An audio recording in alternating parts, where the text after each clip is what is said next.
Right now, I'd like to talk about a man that I hate.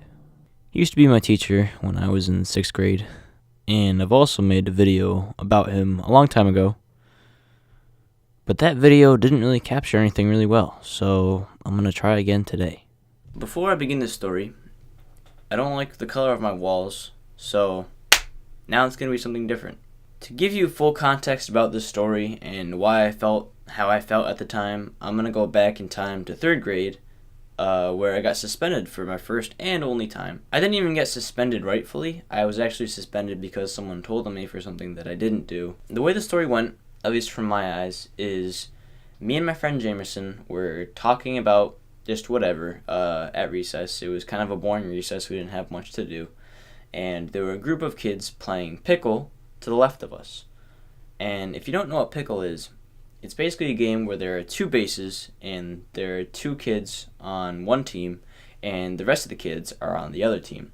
And now the other team has to get back and forth between the bases, and it's basically just a game of chance. You once the ball is thrown, you can take a chance to run, and if you get caught in the middle, it's called you're in a pickle. That's what the name comes from. Certain ways to get people out in this game are hitting them with the ball, or tagging them, or catching the ball before they get on base, stuff like that. Naturally, we are 3rd graders, so our favorite way of getting people out is to peg them with the ball, and it probably hurts a little bit, but not anything too bad.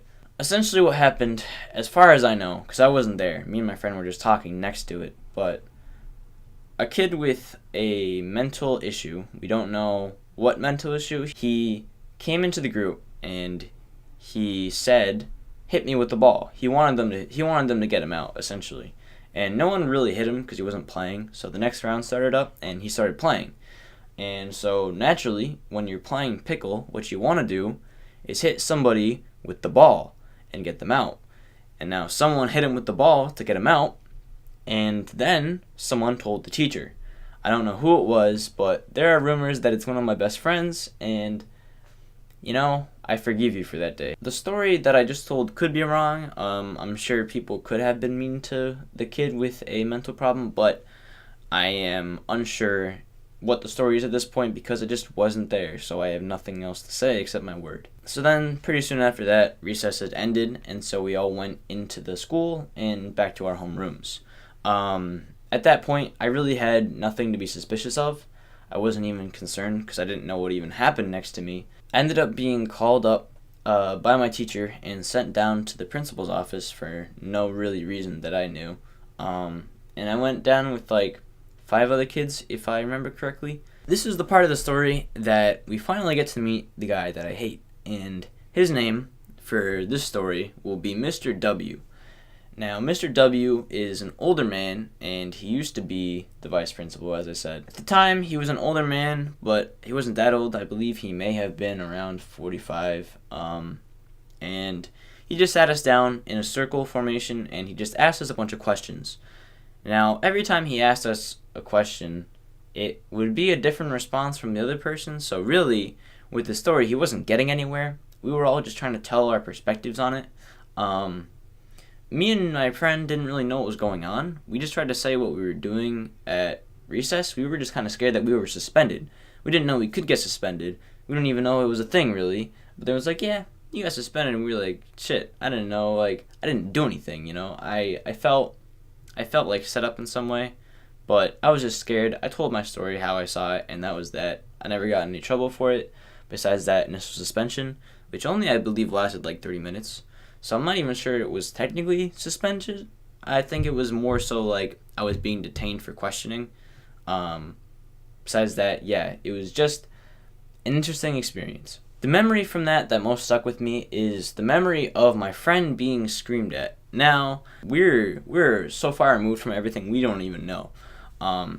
So he asks my friend a question, and he mumbles it under his breath. He wasn't really feeling very happy at the time. So my friend naturally doesn't hear him because this man mumbles it. So he's like, what? He just asked the question like, what? And this man gets so mad. He's like, don't you ever say what to me. He has the maddest face on, and it was just like, yeah, you're a scary man. Like, I do not want to be near you ever again. Actually, like, he was the only teacher that I've ever had that I was ever really scared of in any way, just because of like the shit that he did, like how mad he would get at really nothing. Somebody asked him what, and he exploded. Like, you can do anything to get this man mad, in my eyes anyway. So after that, I never heard about the man again, until, that is, the summer of 5th grade. And during that time, we would get our report cards, and on those report cards, it would say, hey, here's your teacher for next year. So I was like, I'm pretty excited. But I was deathly afraid because I knew who I might have. And one of those people is the ex-vice principal, Mr. W. So I'm like, I really just hope I never get this man. And unfortunately, I did. So I was devastated for pretty much the entire summer. It didn't really ruin my summer, I don't think. But I was just scared to have a man who is pretty much unstable and has been around for really long, and he's an old man. And, like, I don't know. All those factors seem to add in to one bad thing. Now, a lot of older students that I knew said they liked him. They said they really liked Mr. W and that he was a good teacher. The only other time that I had gotten in trouble with this man, which was ironic that I got in trouble for this man twice in a row because I wasn't really a bad student. I had a Transformers backpack on or something, and he like questioned me about it. He's like, "Are you supposed to be wearing that?" And I'm like, I don't know, because I think I had like a gun on it. Like, I think I had like one gun on it somewhere. And so he was like, should you really be wearing that backpack? And I'm like, I'm sorry, sir, but I was leaving the building anyway. So I was like about to be out the door. And this man grabs me. He's like, what are you doing with that backpack? So that was my feeling going into 6th grade. I was just kind of scared. But the first week was pretty fine. The first week was really good. There was really no problems with him. I thought that I was actually completely overreacting. I thought my fears were just... At the end of that week, I thought my fears were pretty dumb.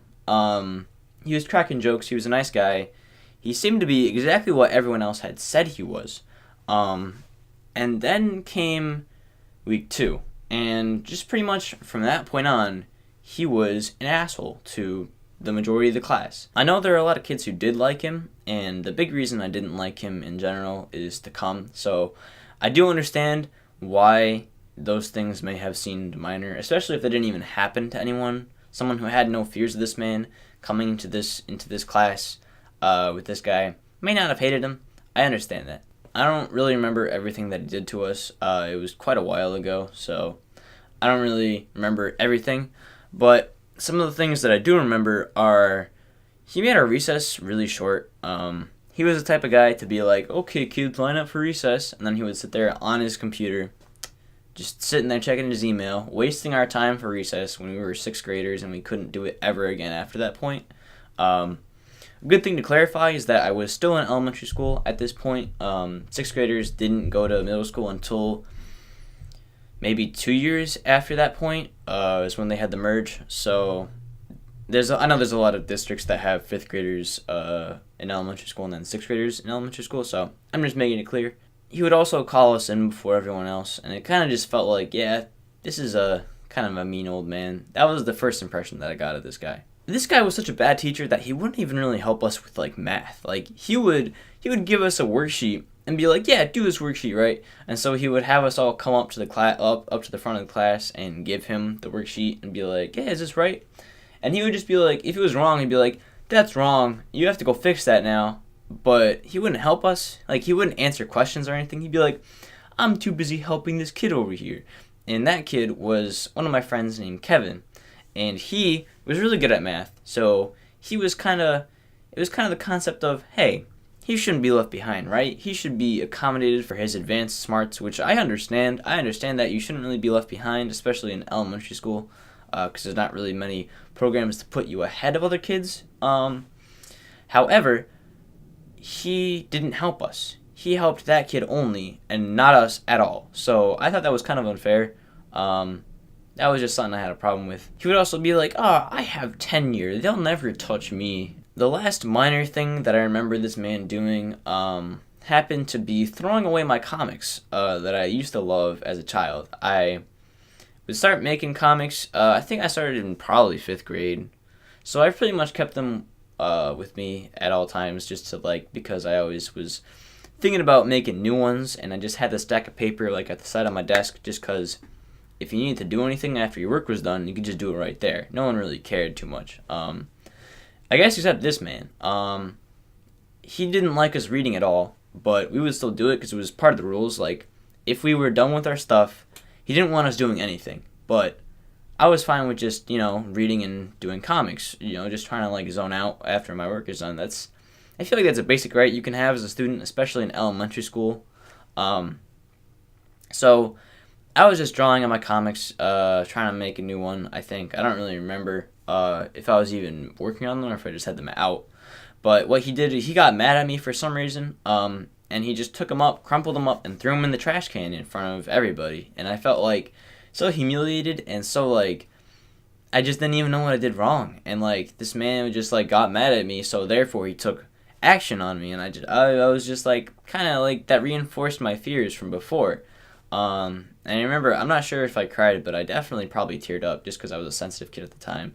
And it just, I don't know, these things kind of stick with you. It's like, if someone, like, if you really are kind of passionate about what you're doing and someone throws it out and says it's dumb, yeah, like, it doesn't really feel good in the, it doesn't.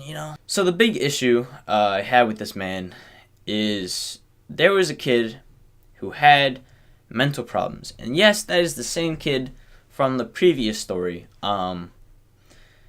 I'm just going to say his name was Joe. That doesn't really give out too much. I don't really know what was wrong with him specifically. No one really knew. I don't think anyone had any, like, specific details. Mr. W did not like this kid at all. So Mr. W, being the kind man that he is, announced to the class that Joe was being annoying. This was a public humiliation type of thing. Essentially, Joe had to be placed right next to a man who hated him and thought he was annoying. And I thought that was just, like, kind of abusive. Like, this is a kid who doesn't even really know what's going on, who kind of gets bullied frequently in our school, and you're helping that. You are literally being a bully to a kid who needs help, like, the most. Like, one of the most sensitive kids in the entire school, probably. And you are calling him out and, like, I don't like this is the point where I'm just like, this man is kind of fucking ridiculous. And then this man proceeds to, like, physically handle this kid. Like, I don't know how much of it is just my elementary school mind just, like, skewing things.